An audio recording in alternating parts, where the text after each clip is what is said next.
नमस्कार दोस्तों, M&C education में आप सबों का बहुत बहुत स्वागत। M&C education welcomes you all. आज के इस वीडियो सेशन में हम क्लास 11th का बाइनोमियल करने जा रहे हैं, बाइनोमियल थ्योरम करने जा रहे हैं, जो कि चैप्टर 8 है। ऐसे तो 2021-22 के सेशन के लिए ये चैप्टर डिलीटेड है for class 11th, but this chapter will be asked in your IIT JEE Mains and Advance और वेरियस कम्पिटिटिव एग्जामिनेशंस के लिए भी ये इम्पॉर्टेंट है और पूछे जाएंगे। इसलिए कुछ स्टूडेंट्स के डिमांड आ रहे थे कि सर इसका भी आप एक वीडियो बना दीजिए, तो उन्हीं के डिमांड के मद्देनज़र आज जो है मैं बाइनोमियल थ्योरम करा रहा हूँ। बाइनोमियल थ्योरम बहुत ही इंपॉर्टेंट चैप्टर है from examination point of view, competitive examination point of view, IIT JEE main and advance के लिए और वेरियस जो इंट्रेंस एग्जामिनेशंस हैं उनके लिए भी, जैसे BBA, BCA, MCA, इन सभी इंट्रेंस एग्जामिनेशंस के लिए, या फिर UG से जब UG कोर्सेज के लिए जो एडमिशन्स होते हैं, तो कुछ यूनिवर्सिटीज़ में हमें एडमिशन के लिए जो है एग्ज़ाम देने होते हैं, तो उनके लिए भी ज़रूरी है। साथ ही सैट में AP होता है एक, तो वो AP के लिए भी जो सैट है, स्कूल एडमिशन टेस्ट, जिन्हें बाहर जाना होता है, उनके लिए भी बाइनोमियल थ्योरम से क्वेश्चंस पूछे जाते हैं, तो उनके लिए भी ये वीडियो काफ़ी ही यूजफुल होने वाला है। आइए आज के सेशन की शुरुआत करते हैं। पहले हम ये जानते हैं कि बाइनोमियल थ्योरम जो है वो है क्या और इसकी जरूरत क्यों पड़ी। बाइनोमियल अगर देखें तो आपके पास दो चीजों को मिलके बना है। बाय मतलब होता है टू और नोमियल मतलब होता है टर्म्स। ठीक है, तो अगर किसी का भी दो टर्म्स है तो उसको हम बाइनोमियल कहते हैं। आपको ये पता है कि अगर सिंगल टर्म होता है तो हम उसको क्या कहते हैं? सिंगल टर्म वाले को हम कहते हैं मोनोमियल, और तीन टर्म्स वाले को हम ट्राइनोमियल कह देते हैं। इसी तरह से टेट्रानोमियल होता है, चार टर्म्स वालों को हम कहते हैं। तो हमारे पास इसी तरह से और आगे भी बढ़ता जाता है। तो आपको अभी जो करना है वो करना है बाइनोमियल, जिसका मतलब होता है टू टर्म्स। अब थ्योरम क्या है? Why this theorem? थ्योरम हमारे पास कोई भी होता है जो कि जिसका एक प्रूफ होता है और जिसका कि बहुत ज्यादा यूज होता है।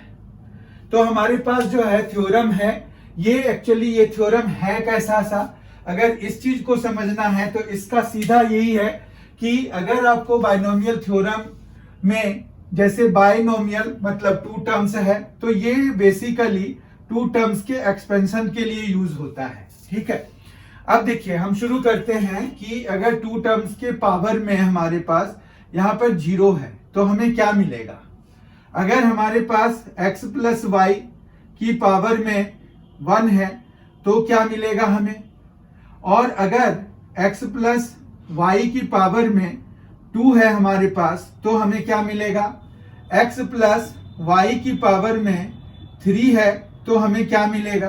और इस तरह से हम अगर बढ़ते जाएं तो एक समय मान रखिए कि हमारे पास ऐसा आया कि x प्लस वाई की पावर में 10 आ गया, तो हम जो है उसको फिर एक बारगी कैसे ओपन करेंगे। तो ये जो है अगर आप देखेंगे तो पहले वाले का आंसर आपको तुरंत ही तत्काल ही मिल जाएगा, उसमें कोई दिक्कत नहीं आएगी। पहले वाले का आंसर आपको जो है क्या मिलेगा, किसी की भी पावर अगर जीरो हो, चाहे जितने भी टर्म्स हैं पर होल पावर अगर जीरो है, तो इसका सीधा मतलब होता है कि हमें जो आंसर मिलेगा वो 1 मिलेगा। ठीक है, अब 1 पावर जो है कोई ज्यादा डिफरेंस उसमें नहीं करता है, तो it will remain x plus y there. ये x प्लस वाई की पावर 1 के लिए आपको x प्लस वाई ही आएगा। ठीक है, जबकि x plus y whole square के लिए आपने देखा है क्या आता है, x स्क्वायर प्लस 2xy और साथ में प्लस वाई स्क्वायर आता है। ठीक है, जबकि आप x प्लस वाई का क्यूब का भी जानते हैं फॉर्मूला। x क्यूब होता है 3x स्क्वायर, y होता है 3x y स्क्वायर होता है और साथ में y क्यूब होता है। ठीक है, उसके बाद अब हम आ जाते हैं, अगर हमें इसको ओपन करना है पर हम इसी तरह से करना चाहते हैं, या तो हमें वो याद हो, मतलब हम जो है इसको बार बार रिपीटेड मल्टीप्लाई नहीं करना चाहते हैं, and we want to arrive at the answer. तो उसी का आंसर देने के लिए जो है हमारे पास, क्योंकि या तो देखिए अगर आप रिपीटेडली मल्टीप्लाई भी करेंगे तो it will be time consuming, and वो है कि बहुत ज्यादा मल्टीप्लाई करने की जरूरत होगी तो उसमें दिक्कत आती है। ठीक है, तो इन्हीं को टैकल करने के लिए हमारे पास ये बाइनोमियल थ्योरम बनाया गया है। बाइनोमियल थ्योरम में हमारे पास जो होता है, क्या होता है कि अगर आपके पास x प्लस वाई की पावर में n दिया हुआ है तो हम जो है उसको ओपन कर सकते हैं।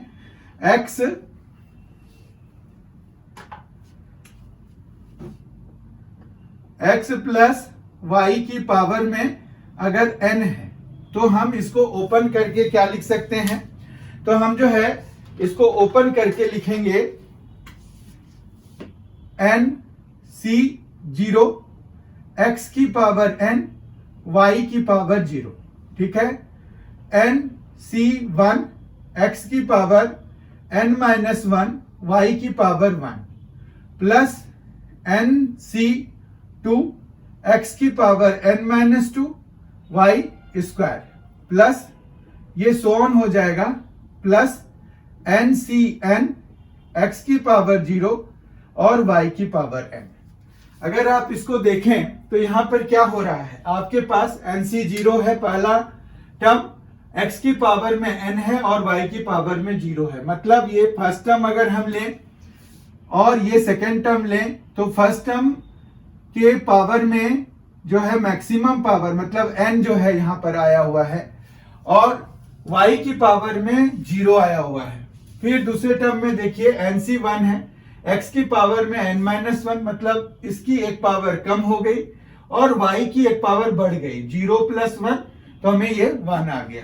इसी तरह से तीसरे टर्म पे देखिए nc 2 है, x की पावर में n माइनस 2 y स्क्वायर आ गया। क्या हुआ, y 1 था यहाँ पर, y पावर में 1 था, अब यहाँ 2 हो गया है, जबकि n माइनस 1 था यहाँ n माइनस 2 हो गया है। इसका मतलब है कि एक पावर कम हो गया। तो हमारे पास फर्स्ट टर्म की पावर जो है रिड्यूसिंग है सब्सिक्वेंट टर्म्स में, और जो सेकेंड टर्म की पावर है वो हमारा इंक्रीजिंग है, बढ़ता जा रहा है हर एक टर्म में। ठीक है, तो इस तरह से ये अब nc 0 वगैरह जो आ रहा है वो क्या है, nc 0 देखिए आ रहा है ना, nc 0 का कोई मतलब तो होगा इसमें।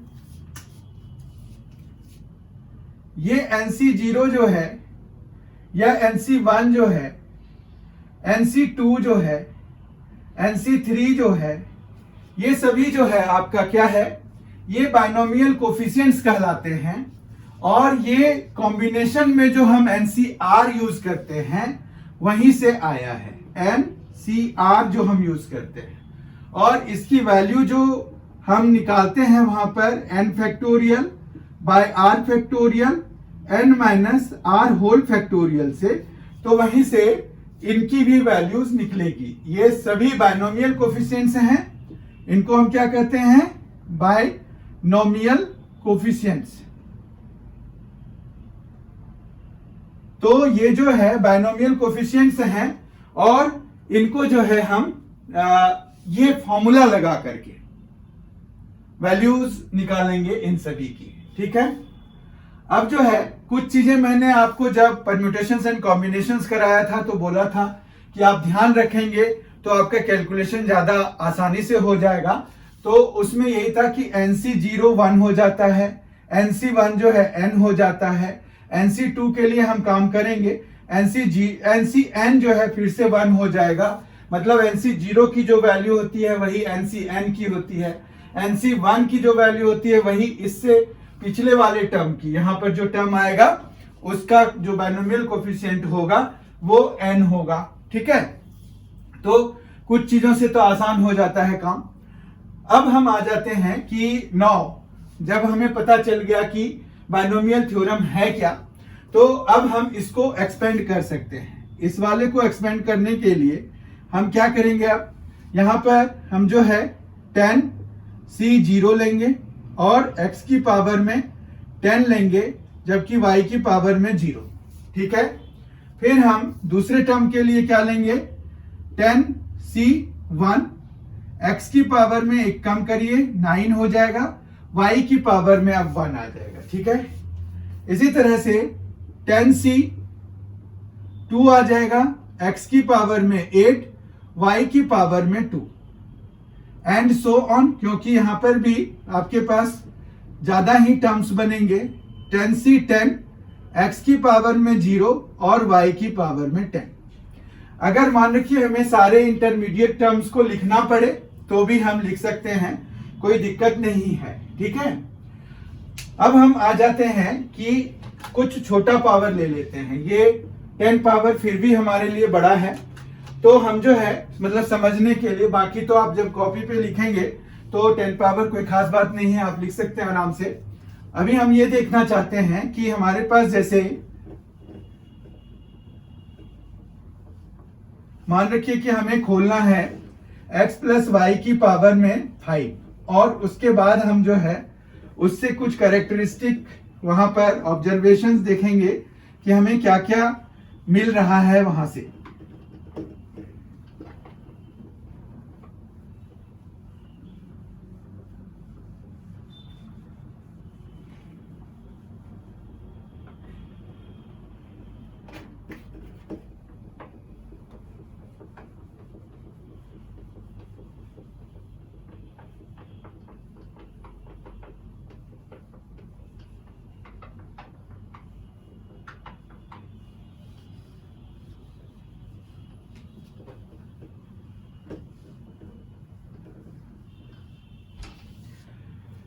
x प्लस वाई की पावर 5 ले लेते हैं हम।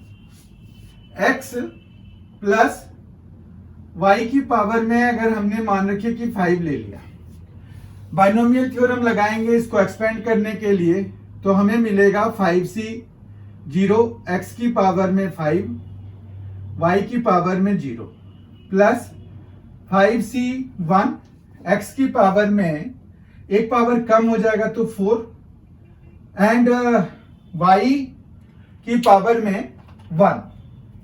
0 है तो y की पावर यहाँ 0 है, यहाँ एक बढ़ेगा तो ये हमें क्या दे जाएगा, y की पावर में 1।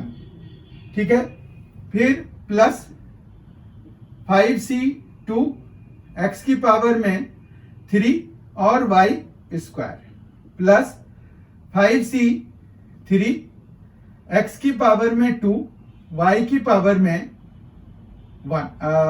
3, क्योंकि y की पावर बढ़ रहा है तो y की पावर अब जैसे यहां पर 2 है तो इट विल बिकम 3 नाउ, तो यहां पर 3 आ जाएगा।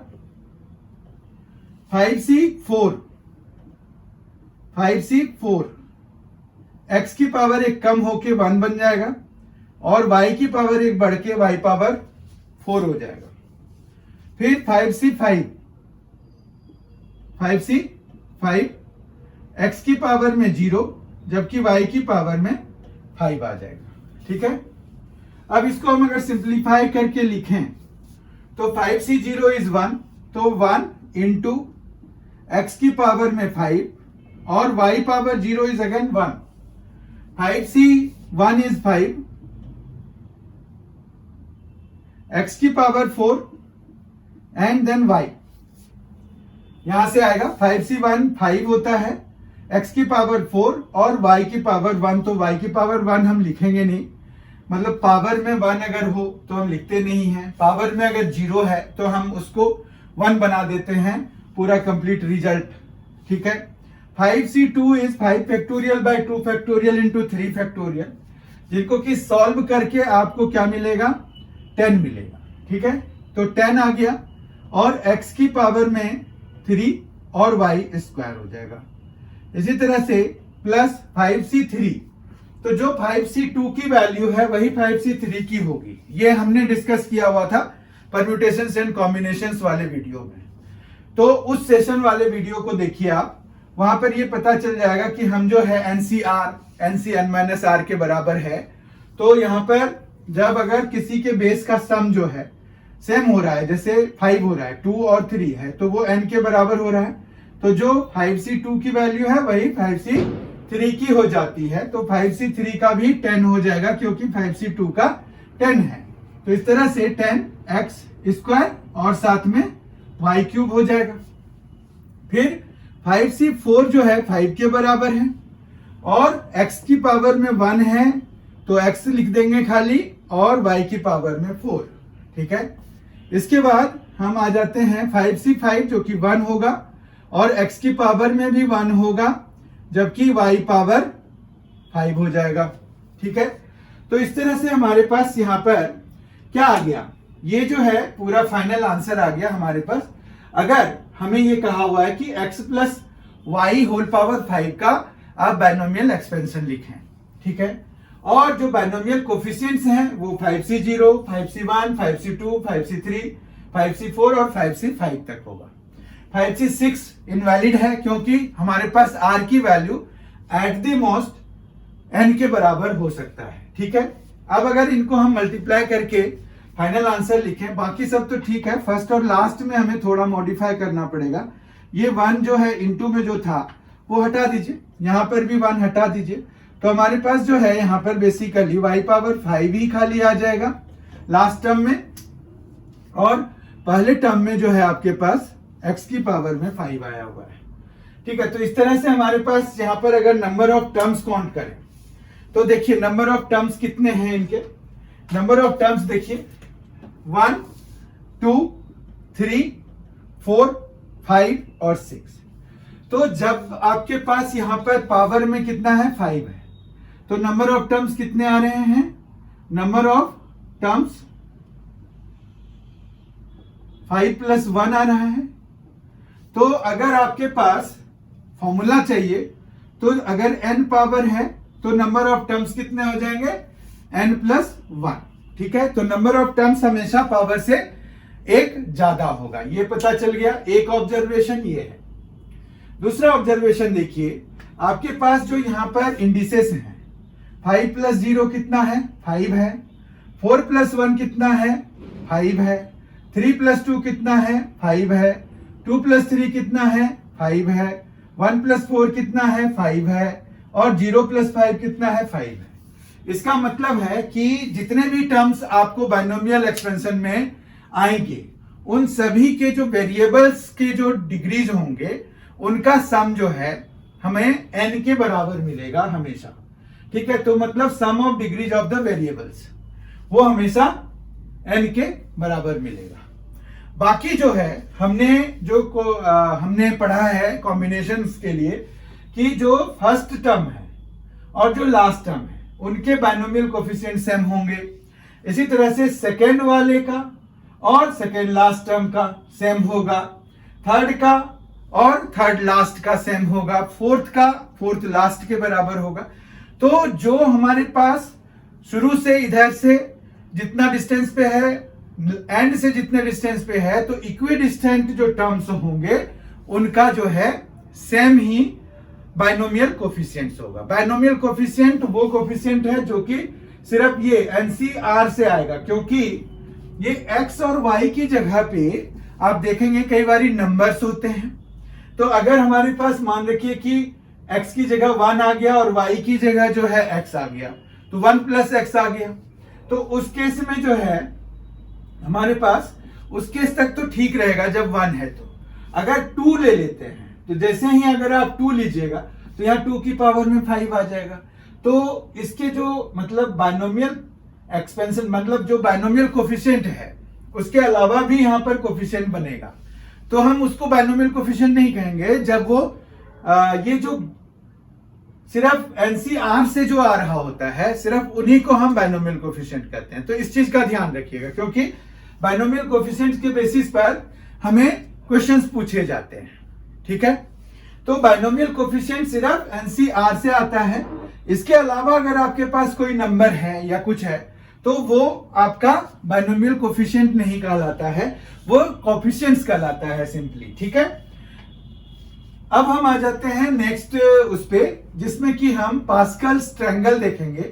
पास्कल्स ट्रायंगल से बेसिकली हमें कोफिशिएंट सीधा सीधा मिल जाता है। ठीक है, तो कोफिशिएंट सीधा सीधा मिल जाता है पास्कल्स ट्रायंगल से।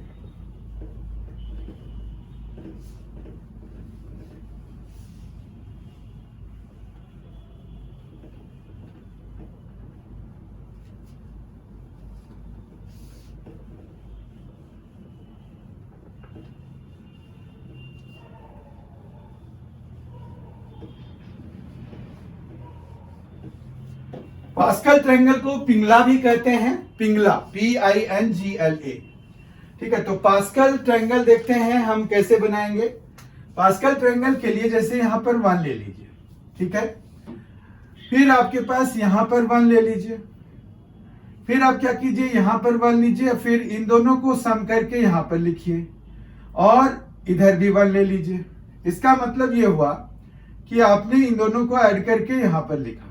ठीक है, अब हम यहां पर 1 लेंगे और इन दोनों को ऐड करके यहां पर लिखेंगे, इन दोनों को ऐड करके यहां पर लिखेंगे और फिर 1 यहां पर एक ले लेंगे। ठीक है, फिर अब जो है नेक्स्ट यहां पर 1 आ जाएगा और इन दोनों को ऐड करके यहां पर लिखिए, फिर इन दोनों को ऐड करके यहां पर लिखिए, फिर इन दोनों को ऐड करके यहां पर लिखिए और यहां पर एक 1 लगा दीजिए। ठीक है, इस तरह से हमारे पास अगर n की वैल्यू, ये n की वैल्यू अगर 0 है तो हमें ये मिलेगा। ठीक है, n की वैल्यू अगर 1 है तो ये जो बाइनोमियल कोफिशिएंट्स होंगे वो 1 1 होंगे। जब n की वैल्यू 2 मतलब डिग्री 2 है तो बाइनोमियल कोफिशिएंट्स 1 2 और 1 होगा। ठीक है, 3 अगर है तो 1 3 3 1 होगा। 4 है अगर तो हमारे पास 1 4 6 4 1 होगा। और अगर 5 है तो हमारे पास यहां पर एक 1 लगाइए, फिर 1 और 4 को मिलाकर के ये 5 बन जाएगा, 4 और 6 को मिलाकर के 10 बन जाएगा, 6 और 4 को मिलाकर के 10 बन जाएगा, 4 और 1 को मिलाकर के 5 हो जाएगा और यहां पर 1 आ जाएगा। ठीक है, अभी हमने एक्सपेंड किया था x plus y whole power 5 को, उनके कोफिशिएंट्स को देखिए, अगर आपने कॉपी किया है तो उनके कोफिशिएंट्स को देखिए। वहां पर जो है 1 आया है, 5 आया है, 10 10 फिर 5 फिर 1 आया है। आप अगर देखेंगे तो पता चलेगा। तो इस तरह से इसको हम क्या कह देते हैं, पास्कल ट्रायंगल कह देते हैं और ये चलता रहता है। मतलब ये पावर 6 के लिए, 7 के लिए इस तरह से पहले जो है वो इस तरह से बनाया था उन्होंने, फिर बाद में इसको कोरिलेट कर दिया कि ये जो है NC0, ठीक है, NC1 NC2 इनसे रिलेटेड है। तो इसीलिए जैसे ये है, ये अगर देखिए 1 है तो हमारे पास यहां पर n तो 0 हो गया ना, तो ये 0C 0 के बराबर हो जाएगा। अब यहां पर 1 ही है तो ये 1C 1 के बराबर ही हो गया। जबकि अगर आप देखेंगे ये 1C 0 के बराबर हो जाएगा और ये 1C 1 के बराबर हो जाएगा। इसी तरह से ये क्या हो जाएगा, 2C 0, ये 2C 0 के बराबर है एक तो, फिर ये 2C 1 के बराबर है और ये 2C 2 के बराबर है। तो हम देख रहे हैं कि ये जो है इस तरह से भी हमें मिल रहा है। मतलब इस 1 के बदले में आप 2C 0 भी लिख सकते हैं, 2 के बदले में 2C 1 लिख सकते हैं और 2C 2 लिख सकते हैं फिर से 1 के बदले में। यहाँ पर भी ये 1C 1 है और ये 1C 0 है, जबकि ये तो 0C 0 ही है। ठीक है, तो हम देख रहे हैं कि हम जो है इस तरह से इस वाले 1 के बदले में ये लिख सकते हैं, ये जो है हम ऐसे। तो हमारे पास जो कोफिशिएंट्स हैं वो NCR से भी मिल गए। तो ये जो पास्कल ट्रायंगल है या पिंगला है इतना ज्यादा इंपॉर्टेंट रहा नहीं। फिर भी अगर आपको पास्कल ट्रायंगल या पिंगला के बारे में कुछ पूछा जाता है तो हाउ इट इज फॉर्म्ड आपको मैंने बता दिया है। तो ये आप बहुत आसानी से ये आगे बढ़ाते जाइए, आपको अलग अलग रोज मिलते जाएंगे for different values of n n यहाँ पर क्या है, जो इंडेक्स होगा आपका x प्लस वाई के पावर में जो होगा, या कोई भी जो भी एक्सपेंशन होगा उसके पावर में जो भी वैल्यू आएगी उसके हिसाब से हमारे पास हो जाता है। ठीक है। बायनोमियल थ्योरम में हमारे पास जो इसका एक यूज है, बहुत बढ़िया यूज है कि आप ना न्यूमेरिकल वैल्यूज निकाल सकते हैं। तो न्यूमेरिकल वैल्यू के लिए आपको उसको फिर उस हिसाब से ब्रेक करना पड़ता है। जैसे हम अगर एक छोटा सा एग्जाम्पल ले ले तो हम जो है कैसे कर सकते हैं, मान रखिए कि आपको 102 के पावर में 3 की वैल्यू निकालनी है। तो आप जो है यहाँ पर इसको सॉल्व कर सकते हैं कैसे, 100 प्लस 2 लगाइए और फिर उसका क्यूब कर दीजिए। ठीक है। तो यहाँ पर ये हो जाएगा 3C0 और 100 का क्यूब, जबकि ये आ जाएगा 3C1, 100 का स्क्वायर हो जाएगा। फिर 2 आ जाएगा यहाँ पर, एक्चुअली यहाँ पर 2 पावर 0 होगा, वो लिखा नहीं मैंने। फिर हमारे पास 3C2 आएगा और 100 सिर्फ आएगा 100 की पावर में 1, जबकि ये 2 स्क्वायर हो जाएगा। फिर यहाँ पर 3C3 हो जाएगा और 2 का क्यूब हो जाएगा। ठीक है। अब जो है इसको सॉल्व कर देते हैं। 3C0 इज व्हाट, 1, और यहाँ पर 100 की पावर में 3 है, मतलब 100 की पावर में 3 तो 6 जीरोज हो जाएंगे। ठीक है। तो ये देखिए 6 जीरोज हो गए हमारे पास। फिर 3C1 इज 3, NC1 n होता है तो 3C1 कितना होगा, 3 हो जाएगा। अब यहाँ पर 100 की पावर में 2 है तो 4 जीरोज आ जाएंगे और इनटू में 2 रहेगा। फिर प्लस 3C2 फिर से 3 हो जाता है और ये 100 है और इनटू में है हमारे पास 4, 2 स्क्वायर इज 4। फिर प्लस यहाँ पर 3C3 is 1 and 2 cube is 8। तो हमारे पास यहाँ पर ये जो है देखिए ये 6 जीरोज हैं। फिर हमारे पास ये आ गया 6 और 6 पे 4 जीरोज है, तो 6 पे 4 जीरोज। ठीक है। और ये प्लस होगा। फिर यहां पर 12 पे 2 जीरोज। ठीक है। तो 12 पे 2 जीरोज, तो 12 और 2 जीरोज। फिर यहां पर 1 इंटू 8 तो 8 आ जाएगा, जो कि यहां पर आ जाएगा। और इस तरह से हम इक्वल टू लिखेंगे। यहां पर 8 आ जाएगा, यहां पर 0 आ जाएगा, यहां 2 है, यहां 1 है, यहां 6 है, यहां 0 है और यहां 1 है। तो अगर आप देखें तो ये आसानी से आ गया। हमें 102 को मल्टीप्लाई करना पड़ता 3 बारी, उससे आसानी से ये आ गया। खास करके डेसिमल में अगर रहेगा तो डेसिमल के केस में तो ये और ज्यादा इफेक्टिव हो जाता है। ठीक है। तो आप जो है देख सकते हैं कि इसका वन ऑफ द यूसेज तो ये है। ठीक है। उसके बाद जो है और भी इसके यूसेज होते हैं, जैसे डिविजिबिलिटी वगैरह दिखाने के लिए, तो वो सब तो जब हम इसके बेसिस पर प्रॉब्लम्स कर रहे होंगे वो करेंगे। अभी हम थोड़ा कंसेप्ट और थोड़ा बहुत हल्का सा जो है हम इसके एप्लीकेशंस देख रहे हैं। तो जो अब हमें जो मेन जो देखना है वो ये है कि हमें जो मेन देखना है वो ये है कि n टर्म्स, जैसे हमें जो है x प्लस वाई है। ठीक है। x प्लस वाई में ये पावर में n दिया हुआ है, तो इसका जनरल टर्म हम क्या लिख पाएंगे, जनरल टर्म हमें लिखना है अगर, तो हम जनरल टर्म को यहां पर जो डिनोट कराते हैं वो हम TR+1 से कराते हैं।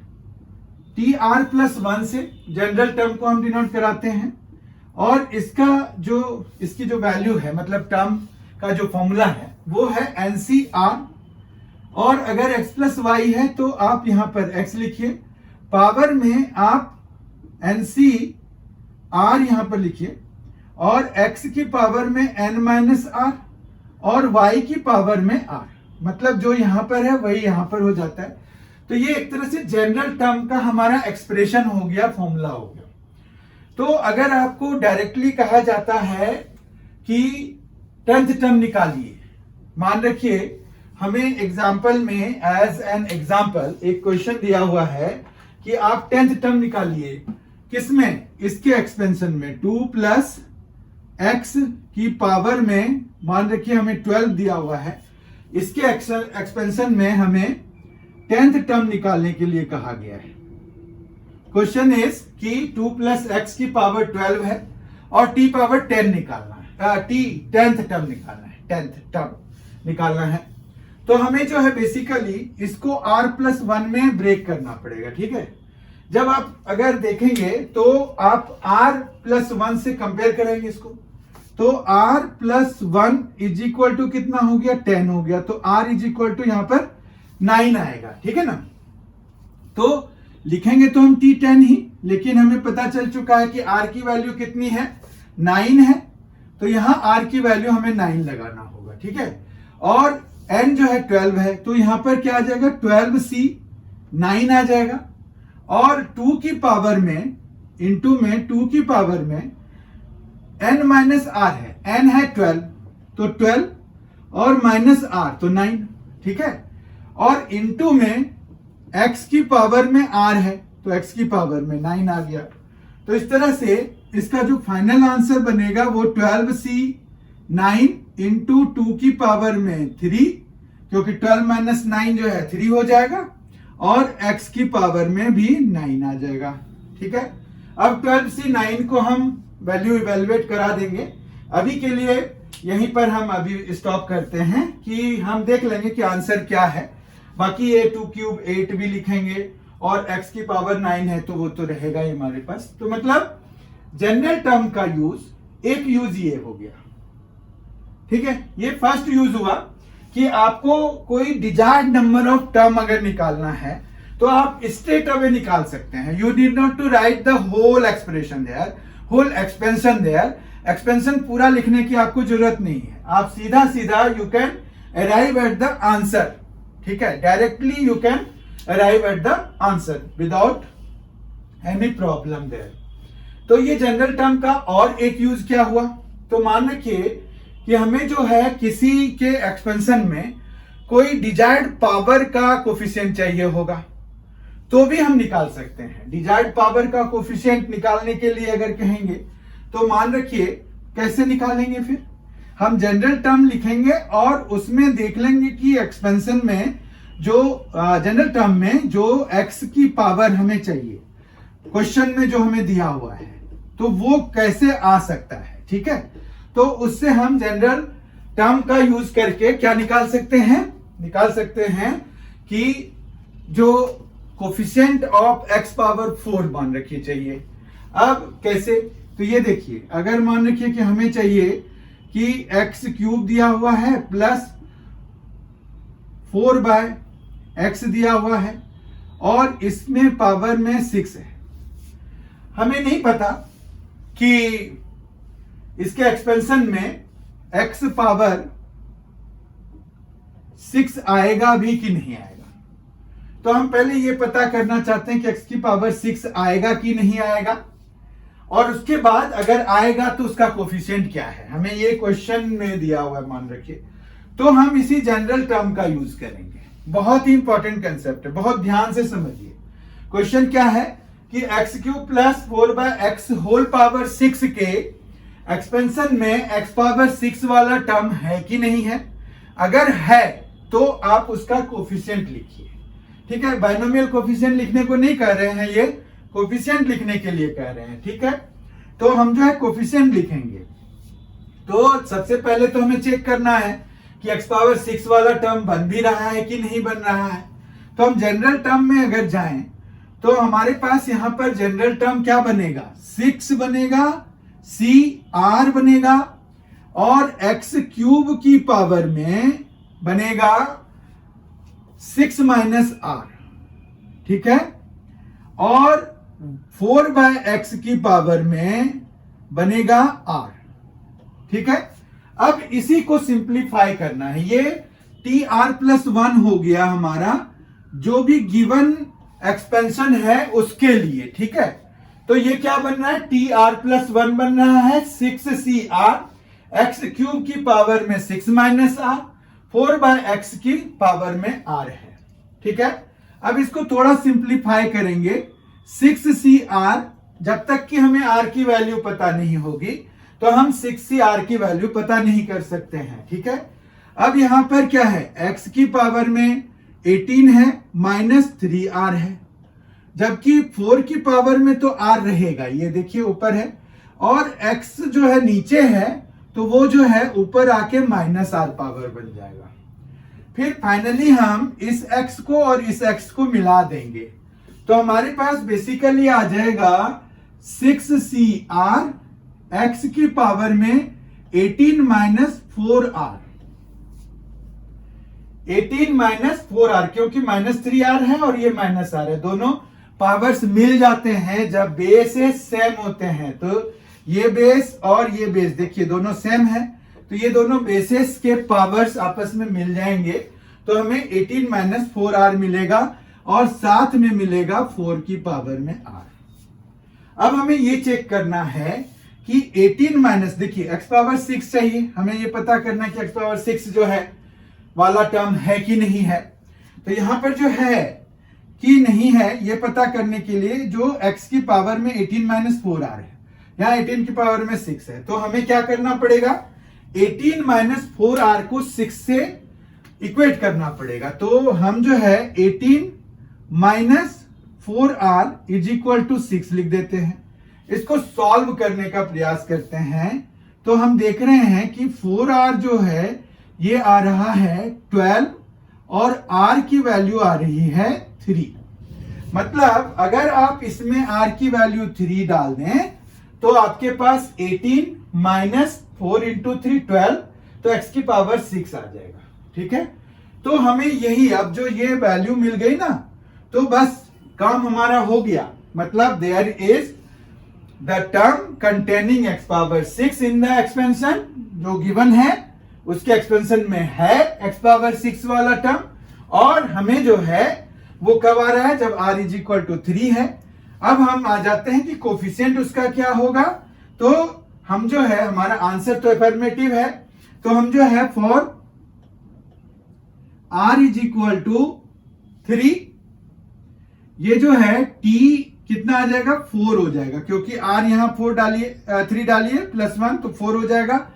तो t4 is equal to 6c3, x की पावर में आ जाएगा 18 माइनस 12 और 4 की पावर में 3। ठीक है, तो 6c3 कितना होता है, तो 6 factorial by 3 factorial into 3 factorial, x की पावर में 6 और 4 की पावर में 3 है जो कि 64 हो जाता है। अब 6 है तो उसको हम जो है 6 फैक्टोरियल को, यहां देखिए बहुत ध्यान से, 6 फैक्टोरियल को हम 6 इंटू 5 इंटू 6 इंटू 5 इंटू 4 लिख के ये 3 फैक्टोरियल को कैंसिल करा देंगे, तो ये हटा दीजिए। ठीक है, बहुत ध्यान से देखिए क्या क्या हो रहा है। और ये जो 3 फैक्टोरियल है इसका फैक्टोरियल हटा के 3 इंटू 2 लिख सकते हैं, तो ये जो है फिर ये 6 को कैंसिल करा देगा, तो यहां पर ये खत्म हो गया, ये भी खत्म हो गया, तो हमारे पास 20 बचा। 20 इंटू 64, ये टोटल मिलके कितना बन जाएगा, 20 इंटू 64 जो है वो हो जाएगा 1280। ठीक है, तो 1280 और x पावर 6 हो गया। तो कोफिशिएंट अगर पूछ रहे हैं तो हमारा आंसर हो जाएगा 1280। और हमें जो टोटल क्वेश्चन, जो हमें कंप्लीट क्वेश्चन था वो ये था कि is there any term containing x power 6, the answer is yes. फिर ये कह रहे हैं कि if yes then what is the coefficient of x power 6 in the expansion, तो 1280 is the coefficient. This is not the binomial coefficient. Binomial coefficient अगर पूछते तो क्या होता आंसर, तो हमारा बाइनोमियल कोफिशिएंट अगर पूछेंगे तो binomial coefficient will be this one only, यानी कि 20। ठीक है, बाइनोमियल कोफिशिएंट 20 हो गया, जबकि हमारा ये जो कोफिशिएंट है वो 1280 हो गया और x पावर 6 वाला टर्म है इसमें। ठीक है, तो कोई जरूरी नहीं ना हमेशा ही हमारे पास टर्म वो वाला हो जो कि रिक्वायर्ड है। ठीक है, अब इसका एक और यूज देखिए। जनरल टर्म का बड़ा सारा यूज है। जनरल टर्म की वैल्यू, जनरल टर्म का फॉर्मूला जो है हम ये भी निकालने के लिए करते हैं कि कौन सा टर्म इंडिपेंडेंट ऑफ एक्स है। अब इंडिपेंडेंट ऑफ एक्स के लिए हमारे पास यहां पर ध्यान रखिएगा, एक्स की पावर में क्या आया था, ये है जनरल टर्म। अभी हम इसको लिख लेते हैं। इसका जनरल टर्म हमें आया है 6CR। इसका जनरल टर्म आया है 6CR, मतलब TR प्लस 1 आया है 6CR, एक्स की पावर में 18 माइनस 4R और 4 की पावर में R। ठीक है, अब हमें चाहिए कि कोई टर्म ऐसा है जो कि इंडिपेंडेंट ऑफ एक्स है, या फिर सारे टर्म्स में एक्स वाला कोई ना कोई है। तो हम अगर टर्म इंडिपेंडेंट ऑफ एक्स पता करना चाह रहे हैं तो हमें क्या करना होगा, जो ये ऊपर वाला है उसको 0 करना पड़ेगा। और आर की वैल्यू हमें फिर कैसा चाहिए, आर की वैल्यू जो है होल नंबर में आना चाहिए। तो यहां पर अगर हम देख रहे हैं तो 18 माइनस 4R को जब आप इक्वल टू 0 कराएंगे तो ये जो है होल नंबर नहीं मिलेगा, implies R is not a whole number.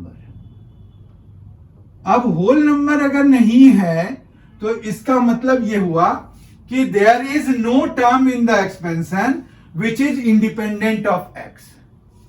तो there is no term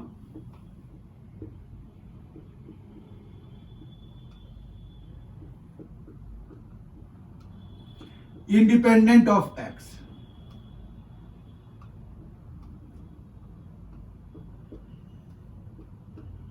in the given expansion. ठीक है, ये आप खुद लगा लीजिएगा। तो यहां पर यही बात है कि आपको टर्म इंडिपेंडेंट ऑफ एक्स के लिए भी यही काम कर जाता है। ठीक है, फिर हमारे पास एक और बहुत ही इंपॉर्टेंट कंसेप्ट है इसमें, मिडिल टर्म। मिडिल टर्म हम कैसे निकालते हैं, किसी भी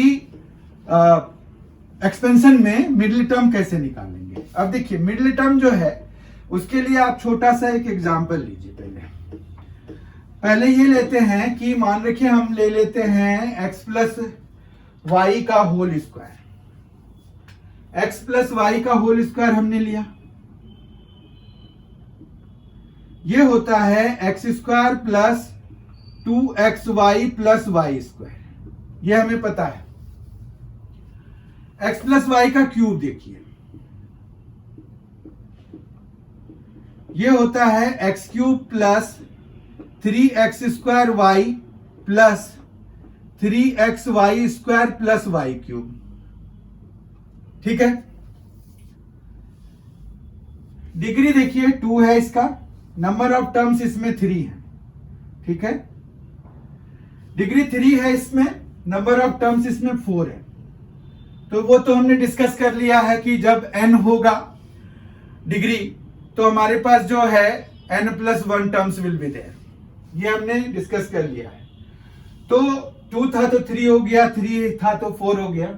अब मिडिल टर्म की बात करें अगर इन द एक्सपेंशन, तो इस 2 वाले के लिए मिडिल टर्म कौन सा है, ये वाला है। जबकि 3 वाले के लिए मिडिल टर्म बताइए कौन सा है। तो 3 वाले के लिए मिडिल टर्म्स 2 हैं। इन दोनों को हम मिडिल टर्म ही कहेंगे। ठीक है, इन दोनों को हम मिडिल टर्म ही कहेंगे जब हमारे पास डिग्री जो है 3 है। ठीक है, ये मिडिल टर्म ही कहलाएगा। ठीक है, तो इसका मतलब ये हो गया कि हमारे पास जो है जब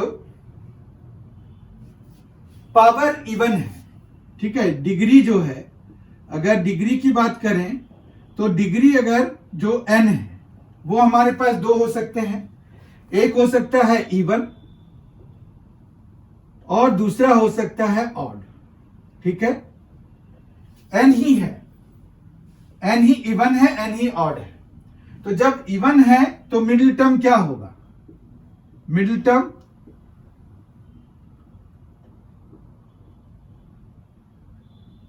जब इवन है तो मिडिल टर्म क्या होगा, और जब ऑड है तो मिडिल टर्म क्या होगा। जब इवन है तो हमारे पास मिडिल टर्म होगा कौन सा, ये देखिए क्या है, ये n/2 प्लस 1h से आएगा। क्या आएगा, n/2 प्लस 1h टर्म।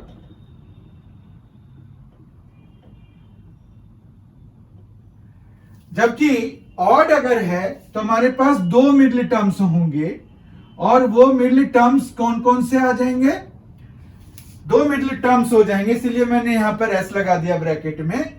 तो हम जो है यहां पर दो मिडिल टर्म कौन कौन सा होगा, तो वो होगा n प्लस 1/2h। देखिए आप, अगर ये 3 था ना तो सेकेंड टर्म है ना वो मिडिल टर्म, तो 3 प्लस 1/2 तो सेकेंड टर्म हो जाएगा, और and n plus 3/2h term. ठीक है, ये दोनों टर्म्स जो है मिडिल टर्म्स हैं, ये दोनों टर्म्स जो है मिडिल टर्म्स में आएंगे जब हमारे पास क्या है, डिग्री ऑड है। तो ठीक है, तो हमें मिडिल टर्म भी निकालने के लिए कहा जाता है। तो जनरल टर्म से भी, मतलब पहले हम ये डिसाइड कर लेंगे कि मिडिल टर्म कौन सा टर्म है।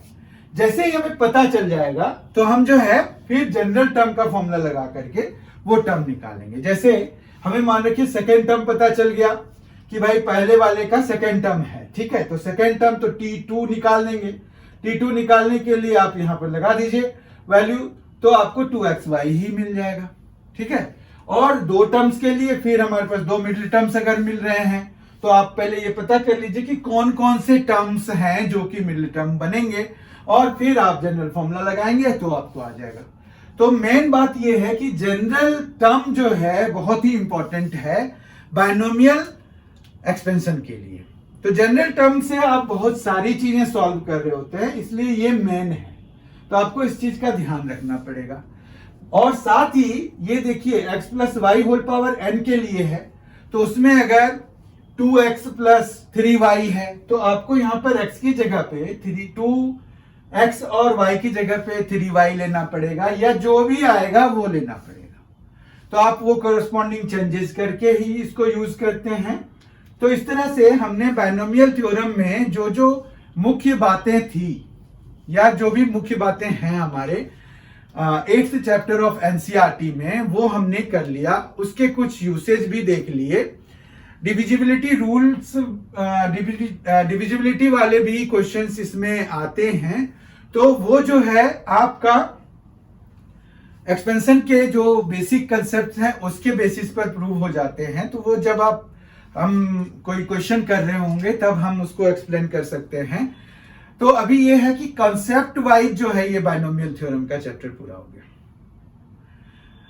बहुत ही जल्द हम जो है इसके अगले चैप्टर के साथ मिलेंगे, जो कि आपको यहाँ सीबीएसई के लिए भी टर्म 2 के लिए जरूरी है, वो लेंगे हम।